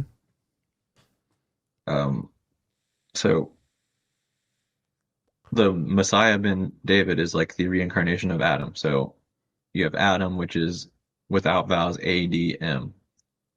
Adam, which is the first incarnation of this soul. The second incarnation of the soul is David. And the third incarnation of the soul is Messiah or Mashiach. So if you remember back in the Bible, it says something about how Adam and Eve were supposed to live for 1,000 years. Well, Adam didn't end up living for 1,000 years. He lived for 930 years because he gave 70 years of his life to King David because there was a time where God showed him the future, and I guess David was supposed to be like a miscarried or a stillborn, and so David or Adam allegedly gave up 70 years of his life to. This is according to which literature? Is it Jewish literature? I've Yeah, never heard that before. This is Jewish literature. We're talking pretty much all oral tradition, and then what they base it on is the basically like the Torah or the Old Testament. They base it on that, and then they explain it. You know, they argue about what it actually means. Like for example, the 7 year or the 7,000 year cycle thing is explained using Genesis. How there are there's 6 alephs in Genesis 1:1. So an aleph is in gematria. It represents one, but it also represents 1,000. So it's like a miracle because it's 6 days of creation, 6 alephs, 6,000 year Sabbaths, 6 alephs. So that's just an example of kind of like how they come to these things. Is they just they use gematria or other things to their entire life is big. Yeah, gematria is a real occult practice that I believe has power, not how the people of today are using it. Like, oh, look at this thing, 333 Avenue, and they assassinated this guy on there, and he was also 33 years old, and the name adds. Like, I don't think that's how it works. I think it's a lot more occult than that. I agree. I think that the English version of it is probably a distraction, but I once again I don't know enough about it to say it. That's just a gut feeling, so I could be completely wrong. But as far as the Hebrew gematria, like based on everything I've looked into and everything I've heard people talking about, as far as these scholars, it seems very, very legit. It seems like something worth learning. I'm trying to learn Hebrew. I don't know if I ever will because I'm not that smart, unfortunately, especially when it comes to languages, but trying. And I would love to learn Hebrew gematria because it seems to tie into everything somehow. But yeah, so oh wait, we're talking about the messiahs or so basically yeah, so theoretically, using the thing I just said about the 70 years of Adam, you could say that maybe if the Messiah is supposed to be here before the cosmic Sabbath, you could say that his 70-year lifespan would be 70 years before the year 6,000. However, like I said, he doesn't have to die, and there are also two different Messiah. So basically, what's supposed to happen, according to these same sources we're discussing right now, which is like the Talmud, the Gemara, Shulchan Aruch, stuff like that. Basically, what's supposed to happen? There's supposed to be some sort of earthquake, and then underneath this area in Israel, there's a cave close to the gate of Damascus. I can't remember the name of the cave off the top of my head. But in some of the sources, it talks about the Messiah is supposed to come out of that cave after an earthquake and restore basically like the law of like the law from Jerusalem all the way back up to Damascus or something. Is like I can't remember the exact prophecy, but yeah, can you look up and see what the name of the cave is by the gate of Damascus?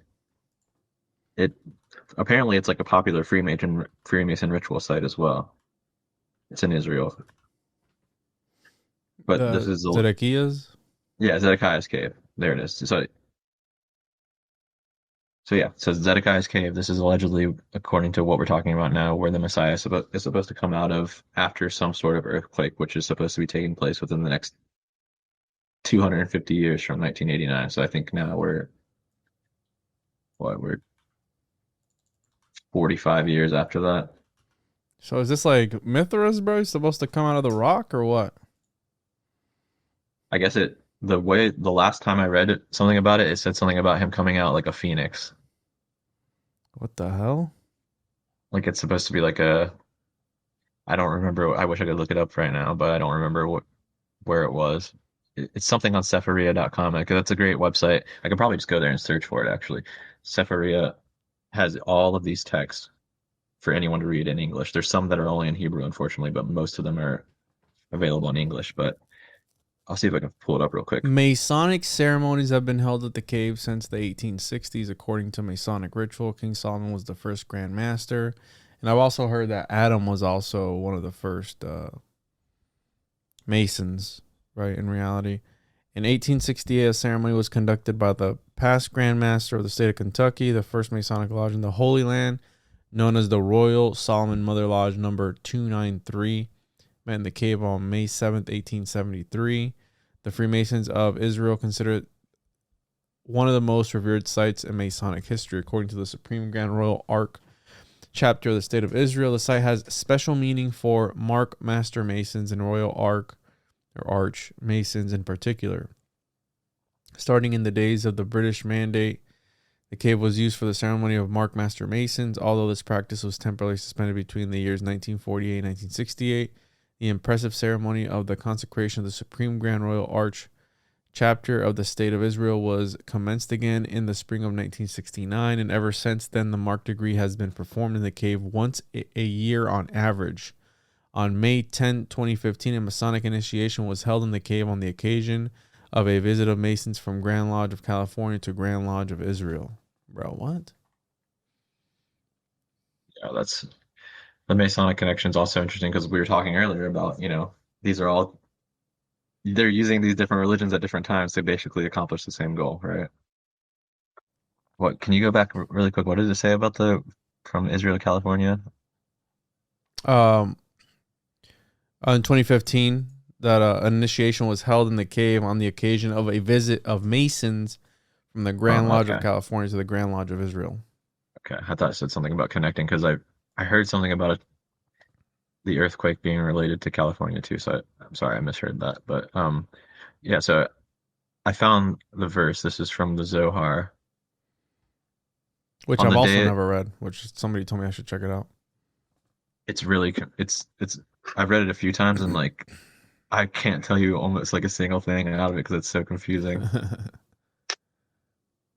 So on the day the star will be hidden, the Holy Land will tremble 45 miles around the place of the Holy Temple, revealing an underground cave. From this cave will come out a blazing fire to burn the world, and from this cave a great branch will grow out. So the term branch here is, if you do the gematria of the Hebrew one, it also spells Messiah. So they say that the branch represents Messiah. The great branch will grow up, and it will rule over the whole world, and it will be given the kingdom. The holy beings will gather to it. Then Messiah will be revealed to the entire world. This is from Zohar 3:212b. Some translations say branch is phoenix as well, which is kind of confusing because it's like, how do you mix up branch and phoenix? I don't get it, but Bro, what? I've never heard of this, dude. I've it's really never heard interesting. It's really never interesting heard of stuff. it. So theoretically, you know, we're but when we get to the year 6000, we'll be entering the age of Aquarius, right? So this is like the time of no work, like you were saying earlier. So if it's the age of Sabbath, then the actual verse itself says something about how the world will be desolate when this happens, but the other translation says that it's Mm. can mean that people just aren't working. Sure, because everything's run by AI. Yeah, Which one of the main people behind the whole AI and having robots and everything do everything for you is Elon Musk, right? yeah, that's another interesting aspect. There's just yeah, I mean, there's so many things that tie into that. But so yeah, basically, I don't know. It's also interesting how the if we look at this 6,000 year period in mainstream history and compare it to Genesis as well, each 1,000 year period kind of corresponds with what's taking place in the days of creation in Genesis, if that makes sense. Wait, repeat that again. If we look at the mainstream history of the world according to the start date of the Jewish calendar, which is like somewhere close to 3800 BC. Um, every 1000 year period, according to mainstream history, like if the things that happen in that time period correspond with what takes place in Genesis Okay. during the 6 days of creation. Like for example, on the first day you have light, the alphabet, and kindness and grace, and God says it's good and all that stuff. So the first millennium, the first 1000 years of human life, you have the birth of civilization. You have long lifespans, freedom, uh, just kind of like the beginning of civilization. So you have like written records or stuff, artwork left on stones, whatever. So then, like second day of creation in Genesis, you have uh, God says it was not a good day, right? It's like I think it's the only day in Genesis where he says it's not good. So it represents like God's judgment or like something negative happening, or so you have division. So in the second millennium history, which would be like 2700 or 2800 BC to like 1700s BC, basically 1000 years. I'm just looking up the dates real quick. So in a way, Genesis would be a more occulted. It would have a more occulted meaning behind it for those that know how to read it and decipher it, and it makes sense that the end is where the beginning is. Yeah. So you're saying we're gonna have a repeat of Genesis, which would be what this whole cosmic Sabbath is about. This repeat So of that would be after the cosmic Sabbath technically, because you have the Sabbath taking place from 6000 to 7000. So then the year 1000 again would be the actual restarting. Mm-hmm. So yeah, okay. So the first millennium, according to the calendar used for this, is 3670 BC to 2670 BC. So now we're on the second day, which is 2760 BC to 1760 BC. So like I was saying, division, stuff like that. So in mainstream history, you have the starting of wars.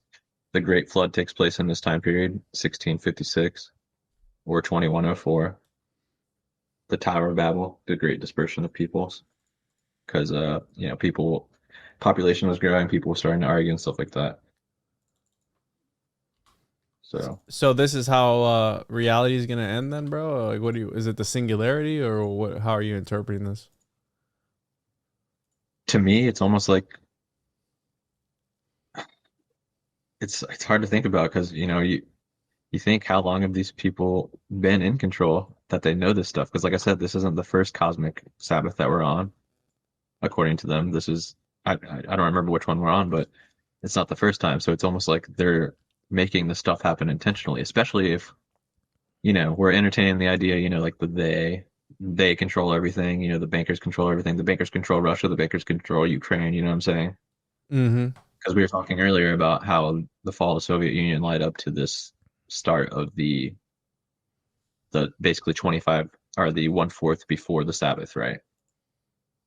So it's like, are they intentionally making this stuff happen to align with the prophecy itself to make it seem like it's legit, or is it just literally happening because it's God's will? I mean, I don't know. To me, it's pretty scary. Obviously, some of it is reaching. It seems like a lot of it could be reaching, and I'm not saying I believe what they're saying. It's just fascinating to me that when I came across this, I'm like, holy shit!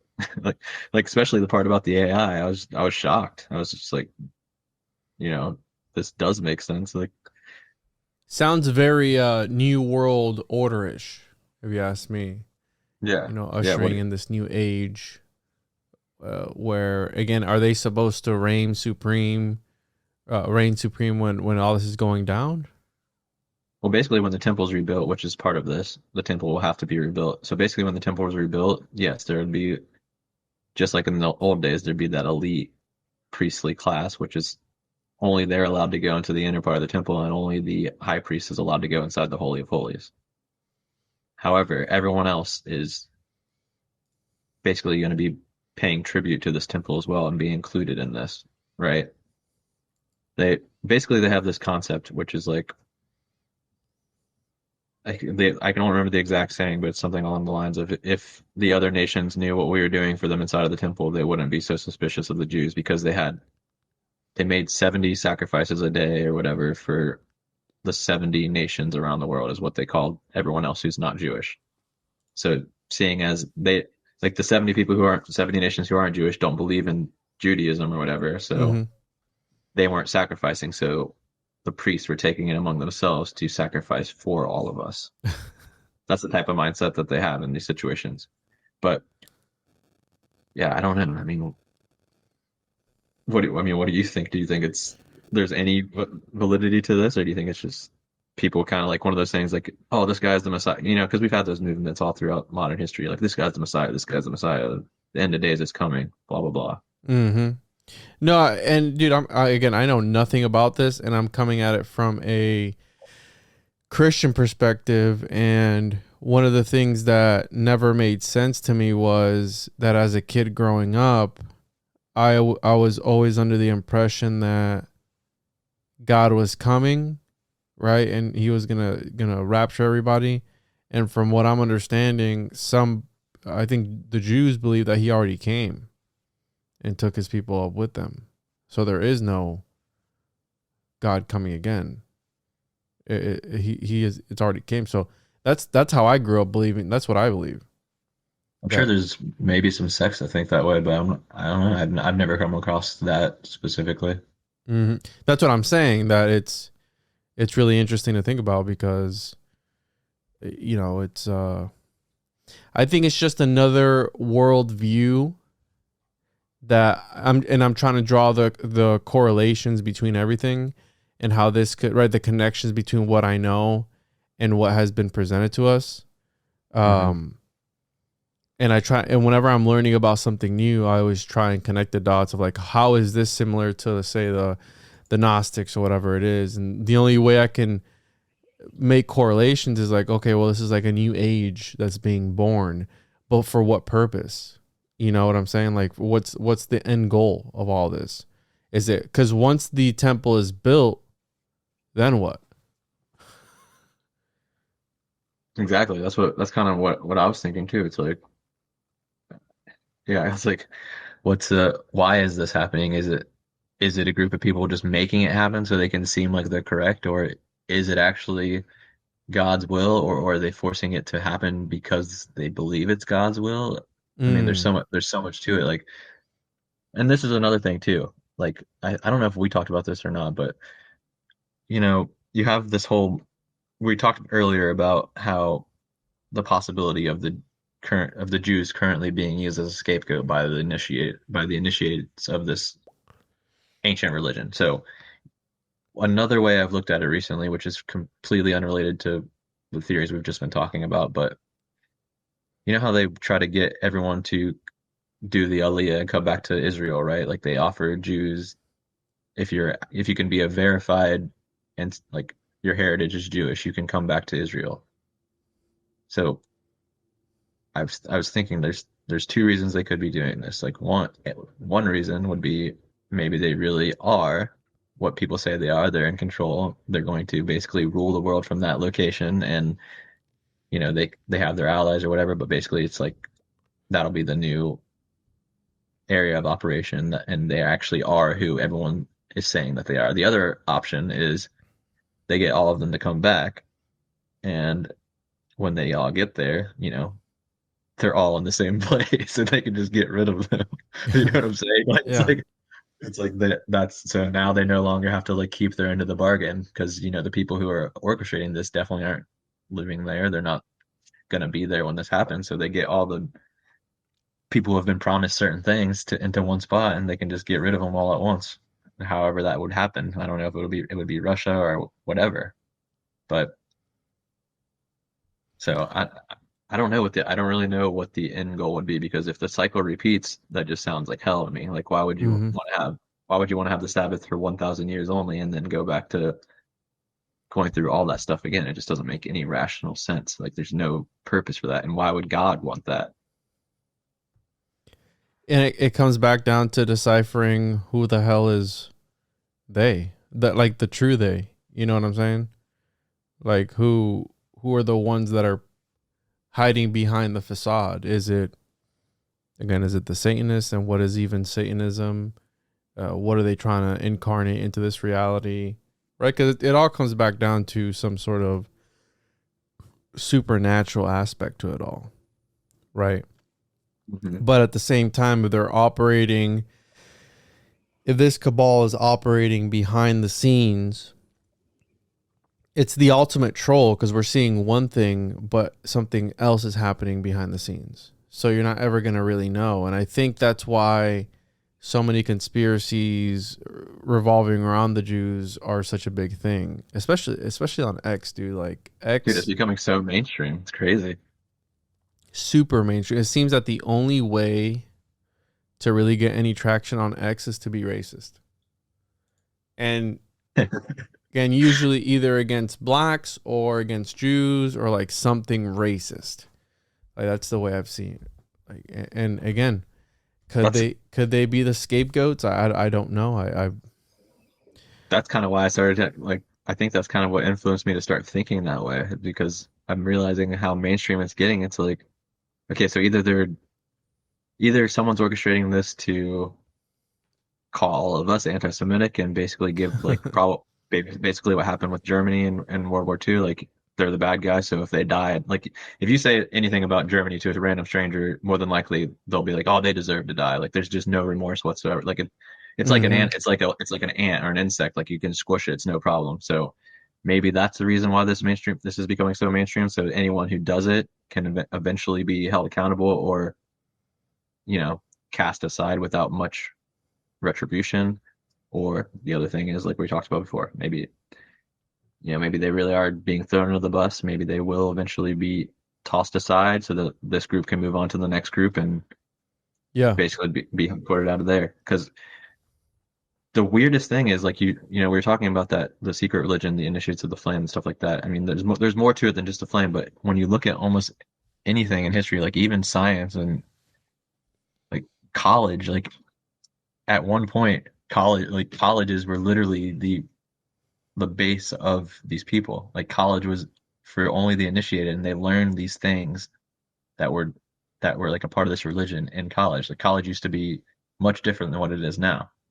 You would go in and you would learn classical languages and like learn all these poems and stuff like that and all this ancient knowledge. That was what college was. Only certain people got to go.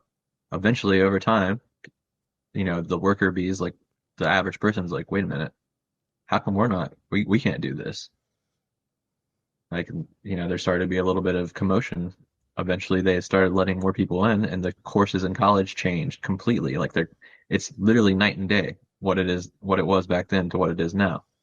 Because once people realized what was going on, they always have this, exclusive club or the initiated only. So they opened it up to people to kind of like dispel this, kind of like what happened with the Illuminati and all these other things. They kind of open it up a bit to dispel all these rumors and make it seem like, oh, it's not that big of a deal. And then they change it and then they move on to the next group, right? Yeah, you got to also understand that the Rockefellers were behind the modern day school system. Yeah. I almost had a sneeze there. So the I think, Rockefellers are behind the modern day school system, right? When they've changed everything. So does that play a role into it? Like, are the Rockefellers actually, Jews behind the scenes trying to change it to where only a select few have access to this sort of knowledge?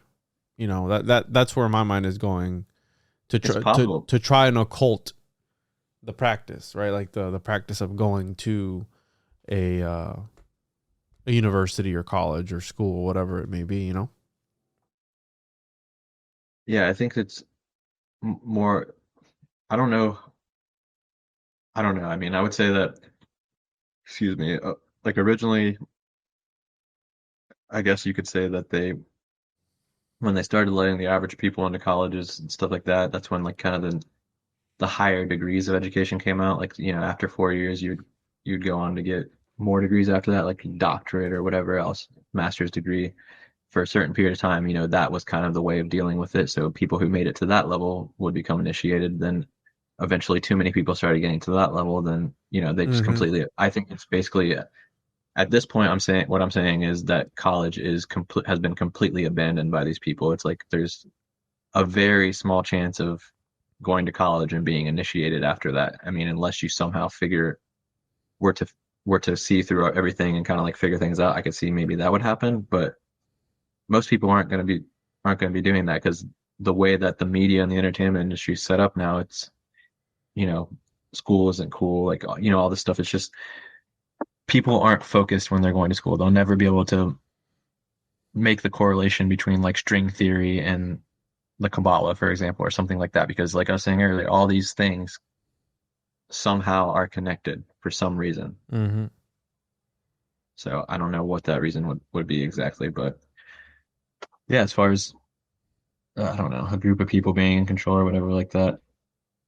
Optimistically, no, it doesn't exist, but if they do exist, would you think that they are without a doubt evil, or have you ever thought about anything else? Well, also a part of me goes, if this is so intricate and there is actually this group of people pulling the strings and doing all these shenanigans, don't you think that they would have picked another race of people that haven't been so persecuted since the beginning of history, like a less subtle people? You get what I'm saying? Like, if Yeah. you are trying to hide in plain sight how you say you are and you're so smart, uh why why are some dudes in their mom's basement figuring out like the new world order doctrines and everything? You get what I'm saying? Like, No, it can't I be as simple as that. Like, if they can't be that sloppy, if they're pulling this huge orchestrated plot against humanity and against essentially all of reality, because it's about transforming all of reality itself. I I agree with you, and that's why I kind of think that's what leads me to believe that in like the idea of using certain groups for a certain amount of time, because what happened in history when like the last times that the Jews were persecuted, basically, they were put into camps or whatever. They were put into like basically they were, you know, dealt with. Yeah. And the people who were responsible for making this happen, they weren't the ones that died in the situation. The average person was. They just moved on to the next group, whether that be the Knights Templar, the Knights of Malta, like all these different organizations throughout history. You see what I'm saying? Like Mm-hmm. they're not tied to the Jews specifically. Like they're just one of many facades that they put on, one of many bases of operations that they can use at any given time to be headquartered out of, is my belief.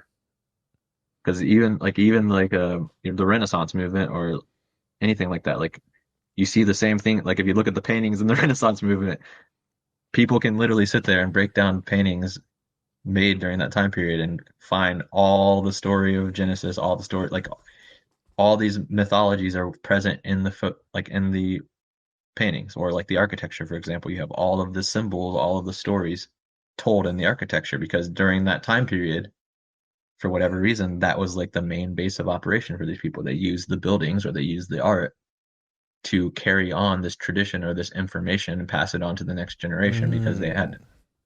you see what I'm saying? Yeah. But But only the people who actually understand what's going on are going to be able to pick up on that, which again yeah, falls in line with this secret society or occult group that's pulling the strings. Yeah, no, I'm with you on that, dude. But again, it's so complex, and a part of me is also like, is any of this even true or real? Is it all fake and gay? Like, what's truly let's gonna happen? let's hope it's faking. Yeah. Yeah, no, and again, because for a while too, recently there was like the whole red heifer thing. Whatever happened with that? Everybody forgot about that. I haven't heard anything about it in a while. I think it's because Did of did they the ever war. sacrifice it?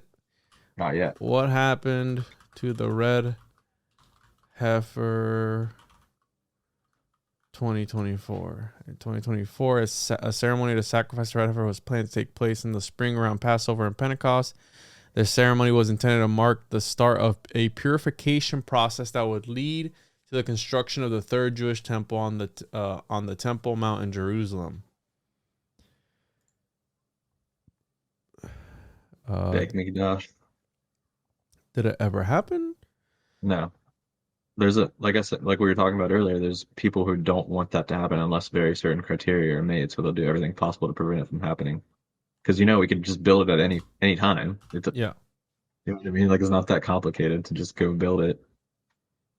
I guess it never happened. What happened to the red heifers? Yeah, transferred. Rabbis have found the cows blemishless for sacrificing and burning, but nothing, and like nobody ever talked about it ever again. I don't think, yeah, it's probably not going to happen anytime. I mean, it could happen next year, honestly, because all the changes that are going to be taking place. Okay, so Sabbat of the red heifer, Sabbat Para for Hebrew year 5785, begins at sundown on Friday, 21st March 2025, and ends at nightfall on Saturday, 22nd March 2025. Of course, 322. That's 2025. Yeah. So 2025, I don't remember the significance of 2025 exactly, but there's a rabbi who does YouTube videos as well named Ephraim something, and he has a video about 2025, and he kind of talked about the gematria behind it and stuff but he was wrong. But to be fair, he was wrong about the Messiah coming back like last year or something. sure, So yeah. I don't know how reliable this guy is, but interesting stuff regardless. One last thing about the the religion of the flame is that it goes back to like ancient Egypt and stuff because ancient Egyptians didn't eat pig either. So for some reason, the pig is like a sacred animal as well within all these mystery religions. But it Is it, also or is could it be too impure? that's where it's confusing because there was one day a year where in ancient Egypt they would sacrifice a pig and eat it, but the pig also represents the goddess of the hearth fire itself, which the goddess of the hearth fire in at least the Greco-Roman religion is called Hestia. She's symbolized by the pig. So forcing people like basically I guess when you get the whole idea of like the goy slop and stuff like that and how much like if you go to like all these restaurants all the time, it's like all the breakfast food is pig, pig, pig, sausage, sausage, sausage. Like it's almost like they're forcing people to eat the most important, I guess, goddess to them or something. If that makes sense, like it's like if this is such an important person, who's represented by the pig, and you don't eat pig yourselves, why are you forcing everyone else to eat the pig? Is it some sort of joke? I don't understand it. Yeah, dude. I think that a lot of mythology can be associated to be parasitic in nature, like literal parasites, which people say that you get from eating a swine. So, and I think that these parasites and things are able to hijack your mind in some sort of sick way, right? And what if it is like a troll, like the ultimate troll of like, why do the Jews like own Pornhub and they're like against that? Isn't like their CEO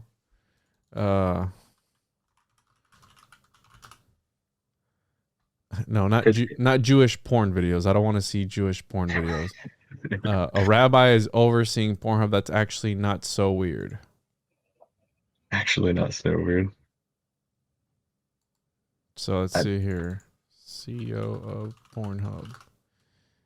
Ferris and Tune. Well, that's what I'm saying is like, what would be the benefit of forcing everyone else around you to commit ultimate sin while you abstain from it yourself? Like what? Well, but again, how you were saying earlier, they do the sacrifice for you in some sort of way, right? And wouldn't it be the ultimate troll that, like, hey, let you were talking earlier, let them do all the dirty work, and then we still get the benefit from that, right? So it's almost like a weird inversion. And really, when you think about it, it is like the ultimate mind fuck of like, why do all this? Meanwhile, you doing this other thing. And who knows? I mean, like I've never really been on board with like blaming one set race of people for all the problems in the world. I think that humans and human nature is evil, or can be evil, or at least taught evil. Not that you're born evil, but technically, according to a lot of these religions, you're kind of sort of born evil until you accept Jesus into your life, right? I mean, unless you do that. But what happens if you were never introduced to him to begin with? How does that work? How does that make any sense? Like, God wants you to accept Jesus Christ in your, right? That's the way through salvation, accepting Jesus Christ in your heart. But what about the people who have never heard of him? What happens to them? Do they go into purgatory or some place where, like, oh, these are the people that never, I forget, I think it was limbo, and Dante Inferno is like, oh, these are the people that never knew Christ. Or like babies that die, what happens to them? And the church has to like stumble to like piece together a narrative to make it okay. Yeah, it's interesting. I've heard that basically, if you live a certain way, if you never had the opportunity to be introduced to it, you can still be accepted by God. But I don't think that God even operates in that way. I think God is the most forgiving and the most merciful. So why would God even have these weird stipulations to be accepted? I personally believe that even hell isn't eternal. I think it's just kind of like a jail sentence. If you intentionally did bad things your entire life, then you're going to be punished. But I don't think it lasts forever, and it can't last forever. If we look at it from the perspective of everything we've been talking about tonight, if there really is a such thing as a Sabbath, think about creation, 6 days of work, 7 days of rest. Even hell has to rest on that seventh day. Mm-hmm. See what I'm saying? If that's the way the universe operates, then hell is not an eternal punishment. It's you serve your time, and then you can still find salvation in hell for repenting, is what I'm trying to get at here. Mm-hmm. So, I mean, I guess that's an optimistic way of looking at it, but it's probably heretical. I don't know, but I just think I don't think God is so trivial. I don't think God, would do those types of things. And if God does do those type of things, then personally, I wouldn't want to be associated with that situation, because it just sounds more egotistical than anything else. It sounds very human-like. Solomon Friedman, I think, is the name of the guy that owns Pornhub. Let's see. Shout out to him, I guess. Except not really. Well, not really. Anyways, well, let's hope that, how you said, it is all fake and gay for the sake of all of humanity and all of reality. And again, I still don't know what to make of it all, because I'm not that well versed in any of this stuff, and I'm learning. I'm learning from you, and I'm learning as I'm going here. So I don't know. Only time will tell. What is it? In another, you said the year 57 something. Is that when it's supposed to happen? So 5750 was the start of the 250-year period before the year 6000. So BC? I think it'd be sometime in 2239 or 2240 would be this cosmic Sabbath would start officially. Yikes. So we're living during the time of Messiah right now. So the reason it's called the age of the Messiah is because all these different religions, according to them, have tried to, there's all these different religions being founded and multiple people claiming to be the Messiah. Mm-hmm. So the last 2,000 years have been the age of the Messiah, because that's where all of this is coming from. And they believe that there's a purpose to this, because it allows for people, when the actual Messiah comes, they won't be so blindsided by it. They'll already be prepared. They already have the idea in their head, like, oh, a Messiah is coming. So they think it'd be easier for everyone to accept the Messiah, basically, is what I'm saying. Yeah. But I don't know. Anyways, any closing thoughts, dude, before we get out of here? Nothing really. Appreciate you having me on. I like that sloth you have on your microphone. It's pretty cool. Thanks, bro. It's my spirit animal. You want to plug your stuff real quick for people at home if they want to? You said you have more videos on this sort of stuff? I don't have anything about this. No, I haven't really posted any videos on my history channel in like maybe even a year at this point. I don't know when the last video was, but yeah, I did. The most recent video I think I did was something about the Great Sphinx in front of Egypt being a cherubim instead of a sphinx. So Shem Jacobs, if you want to check it out. If you like comedy, Tartarian Truth, much different than what you heard here today, but Yeah, it's can be funny fun. though. I enjoy them. So yeah, links down in the description. And as always, everyone make sure to follow the show on social media at the 101 Podcast. And yeah, be good, love each other, and I'll see you on the next one. Bye. Appreciate you having me.